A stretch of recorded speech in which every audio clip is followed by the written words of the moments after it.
मंडळी नमस्कार, मी निखिल काटे लोकसंवाद मराठीमध्ये सर्व प्रेक्षकांचं स्वागत करतोय. मंडळी, आपण दिवसभरामध्ये खरं तर वेगवेगळे कंटेंट आपण शेतकऱ्यांसाठी असेल किंवा राजकारणातल्या खरं तर वस्तुस्थिती मांडत असतो आणि याचबरोबर खरं तर सामाजिक विषय देखील त्या ठिकाणी मांडण्याचं काम आपण सातत्यानं सांगोला तालुका असेल नव्हे तर सोलापूर जिल्ह्यातील खरं तर घडामोडी दाखवण्याचं काम करत असतो. मात्र सांगोल्यामध्ये खऱ्या अर्थानं एक आर्थिक क्रांती जी आहे शेतीच्या बाबतीत तर ती मोठी घडताना आपल्याला बघायला मिळत आहेत. कारण पाठीमागच्या 5 वर्षात जर आपण बघितलं तर शेतीच्या बाबतीत जो शेतकरी जेवढा जागरूक पाहिजे होता तर तो त्या लेवलमध्ये नव्हता. आणि आता बघितलं तर सध्या शेतकरी खरं तर शेतीसोबत वेगवेगळे जोडधंदे असतील किंवा आधुनिक पद्धतीची शेती असेल, कारण AI टेक्नॉलॉजी जी आहे तर ते आपण सगळ्यांनी बघितलं की बारामती या ठिकाणी AI टेक्नॉलॉजीचं आपण प्रदर्शन देखील बघितलं की कशा पद्धतीने या टेक्नॉलॉजीच्या माध्यमातून आपल्याला अधिकचं उत्पन्न मिळवता येतं आणि आपल्याला अधिकचे पैसे कसे मिळवता येतात. आणि याचंच खरं तर द्योतक म्हणून आज माझे सहकारी मित्रच आहेत. आणि खरं तर माझे जेवढेही मित्र सांगोला तालुक्यामध्ये आहे आणि अगदी मोठा माझा मित्र परिवार असणारा खरं तर सांगोला तालुक्यामध्ये जो आहे तो खऱ्या अर्थानं शेतकरी वर्गातील आहे. आणि याच्यामध्ये मोठ्या संख्येनं शेती करत असताना फळभाज्या असतील किंवा फळबागा असतील खरं तर त्याच्यावरती मोठ्या पद्धतीने काम करतोय. आणि याच अनुषंगानं मी ज्या ठिकाणी आलोय तर ह्या सगळ्या गोष्टी आपण त्याच्याकडूनच जाणून घेणार आहे की कशा पद्धतीने ज्या गोष्टी आहेत आणि याच्या माध्यमातून खरं तर शेतीतून तो पैसे कसे मिळवतोय. कारण मी जिथं बसलोय तो म्हणजे कलिंगडाचा प्लॉट आहे. कारण सध्या जर बघितलं तर जुलै महिना चालू आहे आणि जुलै महिन्यामध्ये कलिंगड खरं तर हे पीक आहे तो त्या ठिकाणी घेतोय. तर नेमकं कशा पद्धतीनं याच्या माध्यमातून अधिकचे पैसे मिळू शकतात, त्याचं व्यवस्थापन काय असतं, कधी लागण केली पाहिजे, ह्या सगळ्या गोष्टी आपण खरं तर चर्चा करणार आहे. पहिल्यांदा नाव सांग तुझं. नंदकुमार सावंत. नंदकुमार सावंत. बरं, आता साधारणपणे शेती साधारणपणे करत असताना, कारण कसं आहे मला सगळं माहिती आहे पण प्रेक्षकांना माहिती होणं गरजेचं आहे किंवा शेतकऱ्यांना माहिती गरजेचं आहे की शेती जी आहे ती साधारणपणे किती वर्ष झालं करतोय तो आता? शेती 10 वर्ष. 10 वर्ष झालं. बरं, आता फळभाज्या वगैरे असेल किंवा ही जी काय कलिंगड वगैरे असेल किंवा ही फळभाज्या जी आहे ही करण्याच्या डोक्यात कसं काय आलं? पहिलं पारंपरिक पीक आपलं मिरची हे असं करत होतो, पण मिरचीला जास्त पळापळी असल्यामुळे आपलं कलिंगड 2 महिन्याचं पीक आहे ना. मिरची म्हणजे कुठली मिरची करायची त्याच्यामध्ये? लांबती मिरची. लांबडी मिरची म्हणजे शिमला म्हणतो आपण तिला. शिमला नाही, लांबती आपली हिरवी. हिरवी लांबडी मिरची, हा, ठेचा. ठेचा मिरची. बर, ती मिरची पहिली करत होता. हो. मग त्या मिरचीत परवडणं झालं का, काय झालं? परवडायचं म्हणजे जास्त लेबर जास्त लागायची, हा हा हा. जास्त ताप असल्यामुळे आपण ते वीज सोडून दिलं. बर बर बर. आता कलिंगडाचं मार्केटिंग कसं चांगलं आहे आणि उन्हाळ्यात करण्यापेक्षा पावसाळ्यात केलेलं मार्केट चांगलं बसतं. म्हणजे पैसे अधिकचे मिळू शकते. आपण ह्या गोष्टी जाणून घेऊ. पण आता शेतामध्ये म्हणजे साधारणपणे क्षेत्र किती आहे? क्षेत्र सध्या इथं 4 एकर आहे आपलं इथं आणि अजून दुसरीकडे पण क्षेत्र अजून आहे. दुसरीकडे. बरं, त्याच्यामध्ये सगळ्याच क्षेत्रामध्ये आता टोटल काय काय फळभाज्या किंवा फळबागा वगैरे काय काय लावले सध्या शेतामध्ये? सध्या आता 2 एकर कलिंगड आहे. बरं, अजून काय काय लावले आता ह्याच्या? कलिंगड्यामध्येच वांग आहे. ही वांगी पण आहेत. हा, अजून दुसरं काय फळबागामध्ये काय लावले? फळबागामध्ये आता दुसरं काय नाही, अजून 1 महिन्यानंतर ना प्लॉट येतो, अजून एक कलिंगड प्लॉट केलेला आहे. नव्हे, डाळिंब किंवा पेरू आहे. पेरू फक्त आहे, डाळिंब वगैरे डाळिंब नाही, पेरू आहे. असं काय नाहीये. बरं, आता ह्याच्यामध्ये मुख्य आपला जो विषय आहे तो म्हणजे कलिंगड. आता ह्याच्यामध्ये कलिंगड जी लावलेलं आहे हे साधारणपणे लागण किती दिवसाची? हे 54 ते 55 दिवस झाले. म्हणजे लागण कधी केली होती त्याची? 8 जूनला, 8 मेला. 8 मे रोजी लागण केली. बरं, आता हे कलिंगड देत असताना हे कुठल्या व्हरायटीचं कलिंगड आहे? सिम्बा आहे. ही तुडू का ह्याला? थोडा. बरं, तर आपण मित्रांनो बघू शकतो जडा घे. हो. बरं, साधारणपणे काय किलोच असेल? 5 ते 6 किलो आहे. एक ह्याचं वेट. हो. बरं, आता ही 5 ते 6 किलो आहे. कुठल्या व्हरायटीज आहे? सिम्बा. सिम्बा. बरं, म्हणजे ह्याची चव वगैरे एकदम चांगली राहते. दुसऱ्या क्वालिटीपेक्षा बरा. म्हणजे आता ह्याला 54 दिवस म्हणजे 8 मेला लागण केलेली आहे, बरोबर? हा. मग आता ह्याच्यामध्ये रोगाचा प्रादुर्भाव वगैरे कसा राहतो याला? दुसऱ्या व्हरायटीपेक्षा रोगाला जरा बरा, ही कमी पडते फरक. म्हणजे ह्याचा रोग काय काय प्रामुख्याने असतो? रोग असते बुऱ्या आहे, थोडा करपा आहे. बर बर बर. बाकीचं प्रामुख्याने पहिल्यांदाच येतात रोग, परत नाही एवढं काय लय नाही. पहिल्यांदा म्हणजे किती दिवस साधारण सेटिंग होऊन 1 किलोभर असोच तर जरा फवारणी जास्त आहे. त्रास करत आहे? हा, त्रास. बरं, आता ह्याचं व्यवस्थापन करताना ह्याला म्हणजे मल्चिंग करायला पाहिजे किंवा कसं आहे? आता मल्चिंग टाकली इथं तुम्ही, हो, मल्चिंग टाकावं लागतं? टाकावं लागतं. मल्चिंग शिवाय येऊ शकत. मग ह्याचं अंतर दोन्हीतलं किती ठेवावं लागतं? त्याच्या लाईन मधलं काय? लाईन मधलं अंतर 5 फूट ठेवावं लागतं. म्हणजे ह्याच्यामधलं आणि ह्याच्यामधलं आणि ते रोप मधलं 1.25 फूट ठेवलं तर चालतं. 1.25 फूट आणि ते 5 फूट. 5 फूट. बरं, आता ही साधारणपणे लागण केल्यानंतर ह्याला साधारणपणे फवारणी वगैरे कसं राहते शेड्यूल? फवारणी काय आपले पहिल्यांदा रोपं लावल्यानंतर ना ड्रिचिंग देत राहायचे. पहिल्यांदा ड्रिचिंग द्यायची आपले ह्युमिक ऍसिड 19 म्हणजे सुरुवातीला. सुरुवातीला. बरं, फवारणीला वगैरे औषध कुठली वापरावं लागते ती? स्प्रेला हे आपलं पहिल्यांदा थ्रिप्स वगैरे हे थ्रिप्सला वगैरे मारावं लागते थ्रिप्स, ती. आळीवरचं फवारणी किती दररोज घ्यावी लागते का? दररोज नाही, 1-2 दिवसातनं 3 दिवसातनं सेटिंग होस तर जरा जास्त स्प्रे घ्यायला लागतो. म्हणजे 1-8 दिवस घ्यावा लागतोय का साधारणपणे, का 2-3 दिवसात? 1-2 दिवसातनं घेतला तर चालतोय. बरं, ह्याला काही कन्सल्टंट वगैरे आहे का, स्वतःच तुमची तुम्हीच करता? नाही नाही, स्वतःच करतो. सगळं स्वतः करताय? स्वतःच करतो. बरं, मग आता साधारणपणे एक प्लॉट गेलाय आता, हो, तर साधारणपणे ते जी प्लॉट होता तर त्याच्यामध्ये रोपं किती बसली होती? त्यात एकरात बसली 7,000 रुपये. 7,000 रोपं बसली होती. हो. बरं, त्याच्या रोपाचं आता साधारणपणे किती टन माल निघाला त्याच्यामध्ये? त्यात सध्या एक गाडी गेली, एक 11 टन निघाला, अजून एक 4-5 टन निघाल. 11 आणि 5 हो म्हणजे साधारणपणे एक 16 टन माल निघू शकतोय. हो, हो. काय बाजार भाव काय सध्या चालू आहे कलिंगडाचा? सध्या 18 रुपये भेटलाय. बरं, आणि उन्हाळ्याच्या दिवसामध्ये काय चालू होतं? उन्हाळ्यात जरा कमी होता, 7 रुपये 8 रुपये भेटला. उन्हाळ्यामध्ये हो मग आता डबल झालाय की? हो double. बरं, मग आता साधारणपणे 8 रुपये म्हणजे साधारणपणे 16 टनाचे पैसे किती होते?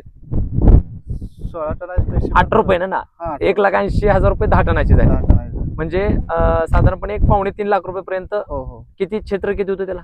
एकर. 7,000 रुपयाला. हा, 7,000 रुपये एकर. किती दिवसात? 54 दिवसामध्ये. 54 दिवस. 54 दिवसामध्ये 2,70,000 रुपये. हो, खर्च किती असेल साधारणपणे? खर्च तरी पण 1 लाख रुपये येतो. खर्च 1 लाख रुपये हो, येतोय. 1 लाख रुपये येतो. म्हणजे टोटली बघितलं तर 1,70,000-1,80,000 रुपयेपर्यंत मिळू शकतं. हो. आता आपण ज्या प्लॉट मध्ये बसतोय, आता ही आपली जी चर्चा चालली आहे गेलेल्या प्लॉटची चाललेली आहे, म्हणजे हो. साधारणपणे जाऊन किती झालं? आता एक 5-6 दिवस झाले. आता 5-6 दिवस झाले, बरोबर आहे. मग आता ही जी आपण प्लॉट वरती बसलोय, इथं आता झाडे किती आहेत सगळी? इथे एक 6,000 आहे. 6,000 झाडं आहेत ती. हो. बरं, 6,000 झाडामध्ये आता साधारणपणे किती टन निघू शकतो माल इथं? आता ह्यात पण एक 12 ते 13 टन निघू शकतात. 12 ते 13 म्हणजे 2 एकर केलं होतं सगळं, हो 2.25 एकर. हो हो. बरं, म्हणजे इतर पिकापेक्षा म्हणजे कमी बरं. दिवसामध्ये पैसे मिळवून द्यायला चांगला आहे हो, पीक. चांगलं. पण पावसाळ्यामध्ये केलेल्याचा फायदा काय होऊ शकतो की पावसाळ्यात कसं आहे, थोडं रिस्की आहे, म्हणजे वातावरणावर पण अवलंबून राहते, पण मार्केट गावतं, पैसे होते. पैसे होऊन जातात. बरं, मग आता हे वांगी लावण्याचं काय कारण ह्याच्यामध्ये वांगी म्हणजे कसं, आता कलिंगड निघून गेलं का आपलं वांगी चालू होते. चालू होते? हो. मग वांगीच लागण किती फुटावर केली ह्याच्यात काय? वांग्याची 3 फुटावर केली.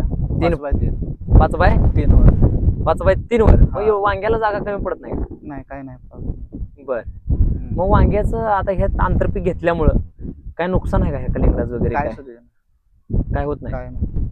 बर, मग आता वांग साधारणपणे किती दिवसात चालू होणार आता हे? वांगा आता सध्या हे निघला प्लॉट चालूच होते, सध्या काही लागायला चालू बरं, आता ही माल तर आता हार्वेस्टिंगला आलेला आहे. आलेला आता तुम्ही आम्हाला का ठिक देणार आहे का पिशवी देणार आहे मला माहित नाही, पण ही तर बघितलं तर हार्वेस्टिंगचा माल आहे टोटली, बरोबर?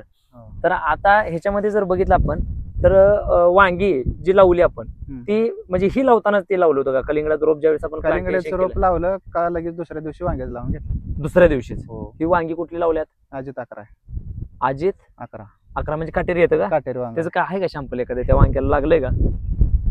आता सध्या कळी लागायला चालू आहे. बरं कळी चालू आहे म्हणजे साधारणपणे 15-20 दिवसात चालू होते का ते? हो, चालू. बरं, मग वांग्याचा बाजार भाव काय चालू आहे सध्या? वांग्याचं सध्या चालू आहे 500-600 रुपये क्रेट चालू आहे. म्हणजे 20 किलोच बसतं ना? हो हो. बरं, आता ह्यात साधारणपणे किती बसले आहेत वांगी? त्यात 2,000 रुपये. 2,000 रुपये बसले आहेत. म्हणजे दररोजचा किती माल निघणार वांग्याचा?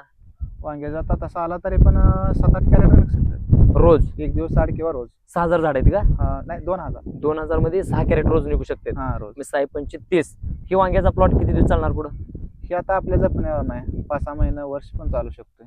म्हणजे साधारणपणे चांगल्या पद्धतीनं ह्याची क्षमता जी आहे माल देण्याची, हो. किंवा आता पावसाळ्या दिवसामध्ये किडीचं वगैरे प्रमाण कसं राहतं? जास्त असते किडीचं प्रमाण, जरा स्प्रे जास्त बसते ताळी प्रमाण. आपण एका बाजूला शेतकऱ्यांचं बऱ्यापैकी काय असतं की एक बाजू म्हणतात की दाखवतात तुम्ही आणि एक बाजू दाखवली जात नाही. तर जी वस्तुस्थिती आहे साधारणपणे खर्च आता आपण धरला 6 कॅरेट धरली तर 6-5-30 म्हणजे 3-1,000 रुपये दररोजचे होऊ शकतात. पण त्याच्यामध्ये फवारणीसाठी आणि लेबर मॅनेजमेंट ह्या सगळ्या टोटल खर्च किती होऊ शकतो त्याच्यामध्ये? खर्च भरपूर आहे. स्प्रे साठी जरा अळीला जास्त प्रमाणात जपावं लागतं. किती दिवसात स्प्रे करायचा? स्प्रे 1-2 दिवसातनं 3 दिवसातनं स्प्रे घ्यावंच लागतं अळीला. घ्यावं लागतंय? हो. बरं, मग आता ह्याच्यामधनं बघितलं तर वांग्यातून साधारणपणे एक किती रुपये बेनिफिट होऊ शकतो? 3 महिन्याचा काळ आपण पकडून चालू साधारणपणे, का जास्त तुम्ही म्हणता जास्त चालताय? ते आपल्या जपण्यावर नाही, पण वातावरणावर पण डिपेंड राहते. हा. जपण्यावर पण आहे तसं. आपल्याला काय जास्त आपण हे मूळ पीक आपलं कलिंगडच होतं, आपण ह्यासाठी लावलेलं ती वांगा लावले. पण आंतरपीक मुळे ह्याचा हा. फायदा डबल होणार आहे. हा, डबल होणार. बरोबर आहे का? हो. आता हे जे लावलंय हे म्हणजे आमच्या मायक्रो प्लॅनिंगच्या पण पुढचं तुमचं प्लॅनिंग आहे, म्हणजे की एका पिकामध्ये म्हणजे एका दगडात 2 पक्षी मारलेत. हो हो. बरोबर आहे? म्हणजे आता वांग्यातून साधारणपणे किती उत्पन्न निघणं अपेक्षित आहे? निघेल की आता महिना काठी जर म्हणलं तर तसं रेट गावाला बऱ्यापैकी तर लाख रुपये होऊन जातील महिन्याला. एक महिन्याला हो. लाख म्हणजे 3 लाख रुपये इकडून निघू शकतात. मग आता ह्याच्यामधनं 12-13 टन जर माल निघाला तर आता ही साधारणपणे काय रेटनं जाऊ शकते ही साधारणपणे? आता सध्या पाऊस चालू असल्यामुळे जरा थोडं मार्केट कमी आलेलं आहे. बर साधारणपणे सगळाच माल जर आपण बघितला तर माल सुद्धा बघू शकताय की अशा पद्धतीचा खरं तर क्वालिटीचा माल बनलेला आहे आणि अगदी चांगल्या पद्धतीची क्वालिटी आहे. तुम्ही बघू शकताय माल जे आहे साधारणपणे सगळा सर्रास माल जो आहे तर अशा पद्धतीचा माल तयार झालेला आहे. तर बघू शकताय तुम्ही आणि साधारणपणे आता हे 1-2 दिवसामध्ये जाऊ शकते का? हो. आता ह्याला बाजारभाव काय भेटणार आहे? सध्या आता पाऊस चालू असल्यामुळे थोडं रिवर्स आले मार्केट. आले रिवर्स. हो रिवर्स. बरं म्हणजे तरी पण 18 रुपये तर जाईल का? 18 न पहिला दिलाय, आता एक जाईल 14-15 रुपये आसपास जाईल. 15 जरी गेला तरी 12-13 टनाची एक साधारणपणे 2 लाख रुपये होणार हो. ह्याच्यामधनं. तर 2 लाख जरी ह्याचे धरले आणि वांग्याचे जर आपण 3 लाख रुपये धरले हो. म्हणजे टोटली 5 लाख रुपये होऊ शकते. ह्याच्यातून मिळणार आहेत. म्हणजे किती दिवसामध्ये आपल्याला ह्याचे 3 महिने 5 महिने. 5 महिन्यामध्ये बरोबर हो.